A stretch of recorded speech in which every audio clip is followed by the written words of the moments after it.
السلام علیکم ورحمۃ اللہ وبرکاتہ۔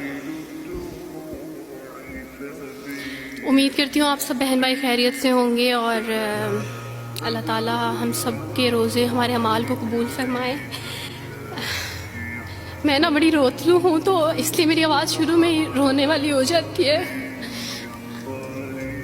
ہاں، میں وہی انسان ہوں جو وارث ماموں کے لیے بد دعائیں کرتی تھی، لیکن میں ابھی پیچھے ایک بچی کو بتا رہی تھی کہ وارث ماموں اپنی جھولی اٹھا کے راتوں کو دعائیں کرتے ہوتے تھے کہ چاند اسلام قبول کر لے، تو دعائیں کبھی رد نہیں جاتی۔ وہ دعائیں جو اللہ سے مانگی جاتی ہیں وہ دعائیں کبھی رد نہیں جاتی۔ میں نے اپنی 25 سالہ زندگی جو تھی وہ کرسچینٹی میں اچھی خاصی پریچنگ میں گزاری۔ میں چرچ میں پریچ کرتی تھی، کلام پیش کرتی تھی۔ ایک آپ کہہ لیں کہ کٹر مسیحی تھی میں، اور ایسی مسیحی تھی جو وارث ماموں کو یعنی بولنے نہیں دیتی تھی فیملی میں۔ جب مجھے پتہ چلتا تھا کہ آج وارث ماموں فلاں فیملی میں وزٹ کر کے گئے ہیں، میں اس گھر میں پہنچ جاتی تھی۔ اس سے پہلے کہ وارث ماموں کی باتیں ان کے ذہن پہ اثر کریں، مجھے خدا کا کلام پیش کرنا ہے، ان کے گھر پہ جا کے دعا کرنی ہے تاکہ شیطان اپنا کام نہ کرے، بیکاز میرے نزدیک وارث ماموں جو کام کر رہے تھے وہ شیطان کا کام تھا، کیونکہ وہ خداوند سے دور کر رہے تھے میرے لوگوں کو۔ تو میں اس فیملی میں پہنچ جاتی تھی، اپنے لوگوں کو چاہتی تھی کہ وہ خداوند کے ساتھ جڑے رہیں، وہ کبھی خداوند کا انکار نہ کریں، وہ یسوع مسیح کا انکار نہ کریں۔ یہ سب میری یعنی میں آپ کہہ لیں کہ ایک اسٹرانگ ورک کرتی تھی۔ مجھے اس چیز کا ڈر رہتا تھا کہ وارث ماموں کی وجہ سے اب مزید لوگ اسلام قبول نہ کر لیں، لیکن کیا پتہ تھا کہ اللہ تعالیٰ مجھے ہی دائرہ اسلام میں لے آئیں گے اور میں ہی وہ شخص بنوں گی جو اسلام قبول کرے گی۔ CSS کر رہی تھی، میں نے BA کمپلیٹ کیا اپنا، اور اس کے بعد میں CSS کر رہی تھی۔ اس کے دوران اللہ تعالیٰ نے مجھے یہ توفیق دی کہ اسٹڈی آف ڈفرینٹ ریلیجنس کی کتاب پڑھنے کے دوران یہ سبجیکٹ جب میں پڑھ رہی تھی تو مجھے پتہ چلا کہ اسلام ہی خوبصورت مذہب ہے۔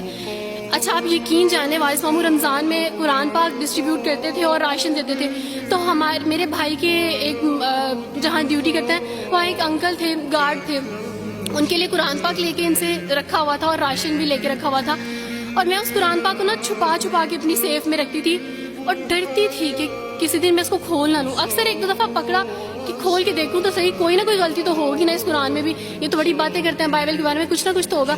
لیکن اب یقین جانے ایک ڈر تھا کہ جس دن میں نے اس قرآن کو پڑھا میں اس قرآن کو اپنا دل دے بیٹھوں گی، اور وہی ہوا کہ جب میں نے قرآن پڑھا تو میں اس پر ایمان لائے بغیر نہیں رہ سکی۔ ایک رات وارث ماموں کو کال کی اور ان سے کہا کہ 2 بجے کا لگ بھگ ٹائم تھا، اور ان سے کہا کہ وارث ماموں مجھے آپ سے ضروری بات کرنی ہے۔ تو انہوں نے کہا کہ کیا بات ہے بیٹی، کوئی زندگی موت کی بات ہے؟ تو میں نے کہا کہ ایسے ہی سمجھ لیں، میں رو رہی تھی۔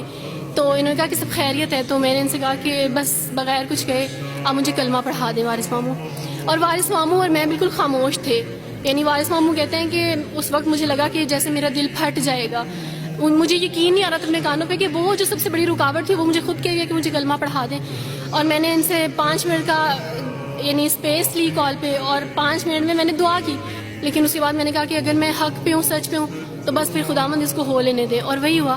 میں نے اسلام قبول کیا اور سوچا تھا کہ CSS کمپلیٹ کرنے کے بعد فیملی میں اناؤنس کروں گی، لیکن اللہ تعالیٰ نے کچھ اور منصوبے بنائے ہوتے ہیں، انسان کے کچھ اور منصوبے ہوتے ہیں۔ آپ یقین جانے میری فیملی کو جلدی پتہ چل گیا۔ ایک رات میرے بابا نے وارث ماموں کو گھر بلایا اور ان سے کہا کہ ہم چاند کی شادی کرنا چاہتے ہیں، آپ اس سے پوچھ دیں کہ اگر کسی کو پسند کرتے ہو تو ہم اس کی شادی اس سے کر دیں، ہم جو ہے نا وہ اس کی مرضی کے خلاف نہیں جائیں گے۔ تو میں نے ان سے کہا کہ آپ ایسا نہیں کر پائیں گے۔ انہوں نے کہا کہ نہیں، ہم کر سکتے ہیں۔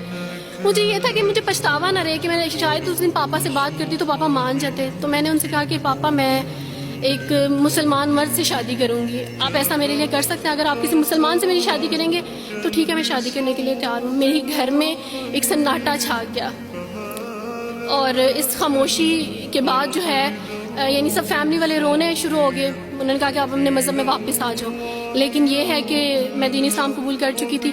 آپ یقین جانے جس طرح لوگ مختلف ہیں اسی طرح ان کے مسائل بھی مختلف ہیں۔ مجھے مینٹلی بے انتہا ٹارچر کیا گیا، مینٹلی مجھے یعنی اس چیز کا احساس دلوایا گیا کہ ماما پاپا روتے ہیں۔ میرے پاپا نے آپ یقین جانے خود کو پھانسی لگانے کی کوشش کی میری آنکھوں کے سامنے، میری ماما نے خود پہ پیٹرول ڈال دیا اور خود کو جلانے کی کوشش کی میری آنکھوں کے سامنے، اور میں اپنے روم میں بیٹھی یہ کہتی تھی کہ اللہ اگر میں حق پہ ہوں نا تو میری فیملی کو کچھ نہیں ہونا چاہیے۔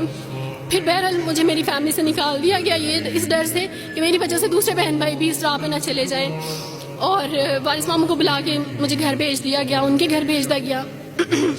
جب میں گھر سے آ رہی تھی تو وارث ماموں نے کہا کہ بیٹی اگر آپ کا کوئی سامان ہے تو آپ لے لیں۔ تو میں نے ان سے کہا کہ اس گھر سے صرف ایک ہی چیز میرے ساتھ جا رہی ہے اور وہ ہے میرا نام جو ماما پاپا نے مجھے دیا تھا.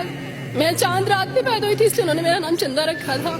بس وہ نام لے کے آئی. آپ یقین کریں ہمیں کہا جاتا ہے جبرن اسلام قبول کیا جاتا ہے. اسلام قبول کرنے کے بعد وہ جبر کیا جاتا ہے کہ آپ سوچ بھی نہیں سکتے.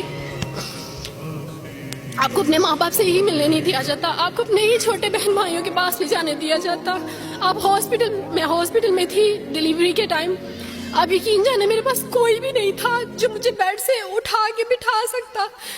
ایسے موقع پہ مجھے اپنے اپنوں کی ضرورت تھی لیکن میرے اپنوں کے جبر نے میری ماما کو مجھ سے دور رکھا. میرے بہن بھائیوں کو میرے کرسچن کولیگس نے ہی میری فیملی کو پریشرائز کیا کہ اس کو فیملی سے نکال دیں کیونکہ اگر آپ اس کو ملیں گے تو مزید لوگ بھی عبدالوارث کی طرح چندہ کی طرح اسلام قبول کریں گے. میں نا ہاسپٹل میں لوگوں سے کہتی تھی کہ مجھے بیڈ سے اٹھا کے بٹھا دیں. سیزیرین کے بعد میں اٹھ نہیں سکتی. میرا بیبی رو رہا ہے, کوئی مجھے بیبی پکڑا سکتا ہے. آئیڈیا ہی نہیں تھا ہاسپٹل میں کیا کیا لے کے جاتے ہیں. میرے پاس ایک ایسا دوپٹہ نہیں تھا جو میں چینج کر سکتی. ایسے موقعوں پہ آپ یقین جانے آزمائش اور جبر اسلام قبول کرنے کے بعد ملتا ہے. مجھے آپ سب سے توقع ہے, آپ سب اسلامک اداروں سے توقع ہے کہ اب آپ ہمارے لیے سٹیپ لیں. ہمارے اپنوں نے تو ہمیں چھوڑ دیا, انہوں نے جو ہمارے ساتھ جبر کیا اس جبر کے بدلے آپ ہمارے ساتھ نیکی کریں. اب آپ کیا سٹیپ لیتے ہیں نیو مسلمز کے لیے جن پر یہ الزام لگایا جاتا ہے کہ ان پہ جبر کیا جا رہا ہے. ہم پہ جبر نہیں, ہم پہ جبر اسلام قبول کروانے والوں نے نہیں کیا بلکہ جن کے گھروں سے ہم آئے تھے اسلام قبول کرنے کے بعد جبر تو ان کی طرف سے تھا. کبھی کٹے بیٹھ کے روئیں گے.